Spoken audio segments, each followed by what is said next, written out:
Tonight on News 3 New Mexico, we have more information for you about one of the key bond issues on the ballot here in New Mexico for next week's election.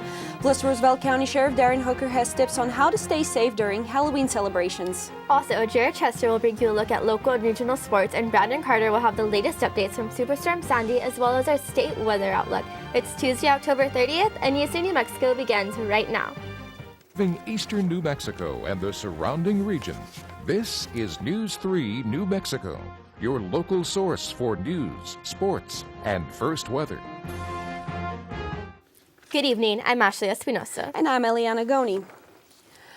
Hurricane Sandy has already claimed the lives of at least 39 people and caused power outages for more than 8.2 million people along the East Coast.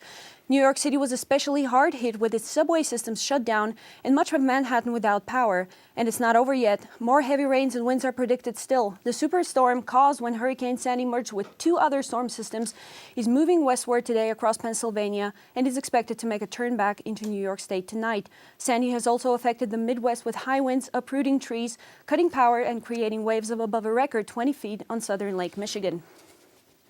With the presidential election just 1 week away now, many people are eager to cast their vote. But there is more on the ballot than just candidates. There are important bond issues that affect us here in New Mexico.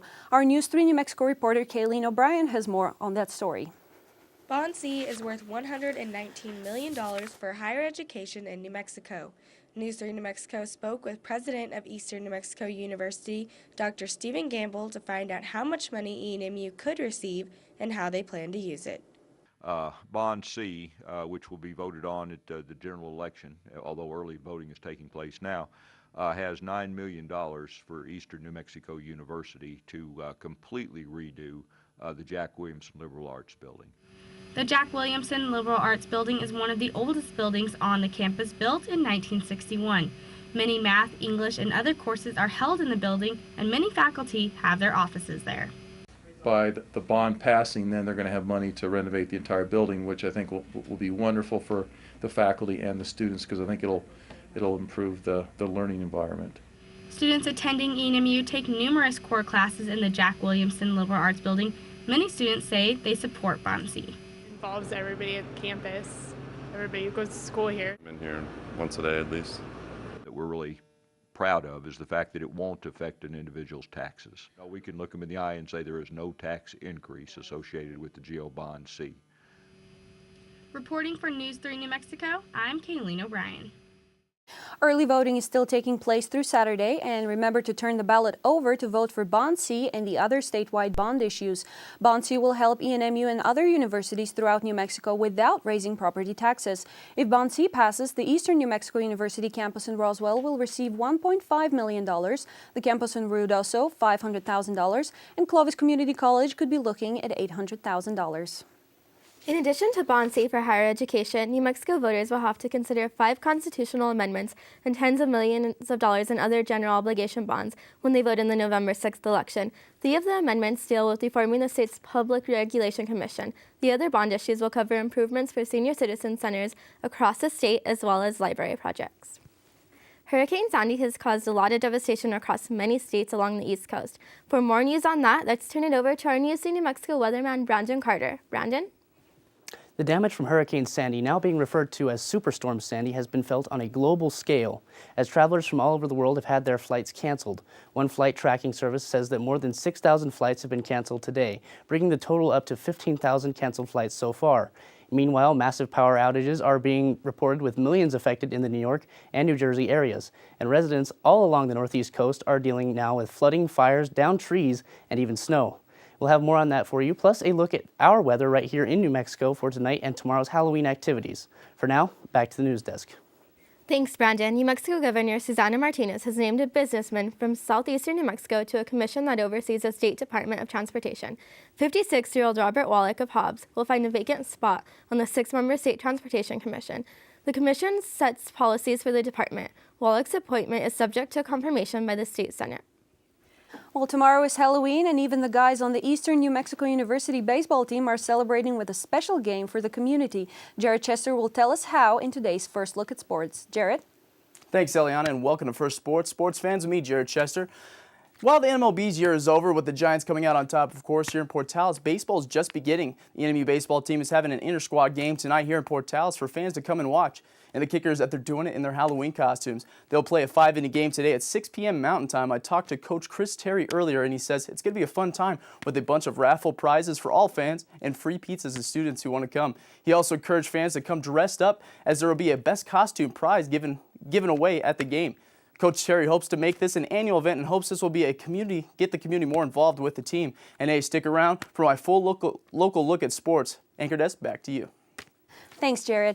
Well, with Halloween approaching and the weather getting chilly outside, many people become concerned with safety for trick-or-treaters. News 3 New Mexico reporter Zach Self spoke with Roosevelt County Sheriff Darren Hooker to get some tips on how to ensure that you and your loved ones have a safe and fun Halloween. It's that time of year again. Scares, screams, and sweet treats. With Halloween quickly approaching, many become concerned with safety. One of the biggest dangers coming up for Halloween is going to be all the little trick-or-treaters running across the street, running between houses, going in those dark areas. With safety becoming a growing concern, many communities are hosting events that promote safety as well as fun. This Halloween, keep your eyes open for local events that are family-friendly and keep your little ones safe. We want people to be able to watch their kids, stay with them. We just don't want to lose any kids. Some tips to a safe Halloween are always stay with a group, be cautious while crossing the street, and be sure to look both ways. If you're trick-or-treating after dark, you may want to use reflective tape on your costumes and candy bags. Remember to bring flashlights so you can see where you're walking, and remember, check your candy to make sure it hasn't been tampered with. So remember, all you ghosts and goblins out there, have fun, but also be safe. With News 3 New Mexico, I'm Zach Self. When most people think of Halloween, they think of candy, games, costumes, and fun. This Halloween, many local organizations are also using their Halloween celebrations to give back to the community and promote worthwhile causes. News 3 New Mexico reporter Cheyenne Cope has more on the story. With Halloween on the way, many people are using the holiday to raise money and awareness for the community. One of the local fraternities here at Eastern New Mexico University, Sigma Chi, is hoping to do just that. Doing a haunted house to benefit the Children's Miracle Network. Well, last year we did raise close to $5,000 for the Children's Miracle Network. This year we're hoping to go well beyond that. Many local churches are also taking part in this spooky holiday and promoting safety in the community with local events such as trunk or treating. One church even went as far as creating a haunted house to provide awareness. What we're doing here in Portales is we have a haunted house, and it's about the 7 terrors, just like wrath, envy, many other things that go on our culture. Just trying to scare people into real life things. So this Halloween, go out and see what your community is doing to give back. With News 3 New Mexico, I'm Cheyenne Cope. After the break on News 3 New Mexico, find out how smoke from a prescribed burn is affecting residents in northern New Mexico. Plus, a local author who has written a scary new novel will be having a book signing tonight in Eastern New Mexico, so stay tuned. But first, After the break, we'll take a more in-depth look at Superstorm Sandy and how it has affected most of the country, plus a full look at your statewide weather coming up here on News 3 New Mexico. 15 years. in New Mexico, smoke from a prescribed burn is affecting residents in the northern part of the state. Plus, the local author is holding a book signing in Portales tonight. We'll have all that and more for you after the break, so stay with us. The Supreme Court put the... Now, the latest statewide news from News 3 New Mexico. Smoke from a prescribed fire in the Santa Fe National Forest is forcing health officials in Albuquerque to issue a smoke alert. Residents of the Middle Rio Grande Valley are encouraged to keep their windows and doors closed and limit their time outdoors. The Cuba Ranger District began the prescribed burn Monday morning, and the project aims to treat more than 1,300 acres of land. Smoke will be visible over a large portion of the state the next few days. An Albuquerque woman convicted of killing a cyclist was sentenced to 90 days house arrest. Carol Slonarich pleaded no contest to a misdemeanor charge in the fatal collision in January with 55-year-old cyclist Squat Joyne Lane. Slonarich also was ordered to pay a $300 fine and a $17,560 restitution to Lane's family for medical and other costs. Stefan Kaisby, an assistant professor here at Eastern New Mexico University, will be having a book reading and signing tonight in Portales for his novel, Your House is on Fire, Your Children Are Gone. Kaisby's novel was a top 10 pick in the October issue of Oprah magazine. Tonight's reading by Kaisby will also feature musical accompaniment by Travis Irwin and Edward Avila. The event starts at 7 o'clock tonight in the ENMU Golden Library.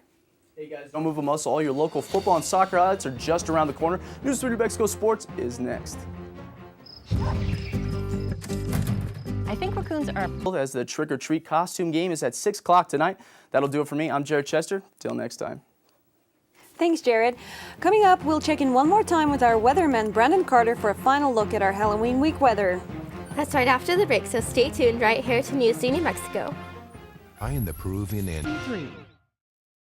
Well, the mornings are getting chilly and cold around here, but the days still seem to be pretty warm here at Eastern New Mexico. I know what you mean, Eliana. I hope Halloween isn't too cold for trick-or-treating. Yeah. Let's take a final look at the weather with our News 3 New Mexico weatherman, Brandon Carter. Brandon? It sure was a frigid weekend here in Portales. However, it has gotten warmer throughout the week and just in time. It looks like tomorrow will be nearly identical to today, somewhat chilly toward the evening, but not too chilly for a great night of trick-or-treating. I know I'll be carving pumpkins. But then we'll be into November, and it's going to stay calm and warm until Saturday. But that's all for New Mexico weather. Back to you at the news desk. Thanks, Brandon. I'm Ashley Espinosa. And I'm Eliana Goni. From all of us here at News 3 New Mexico, thank you for joining us and have a wonderful evening and a very good night.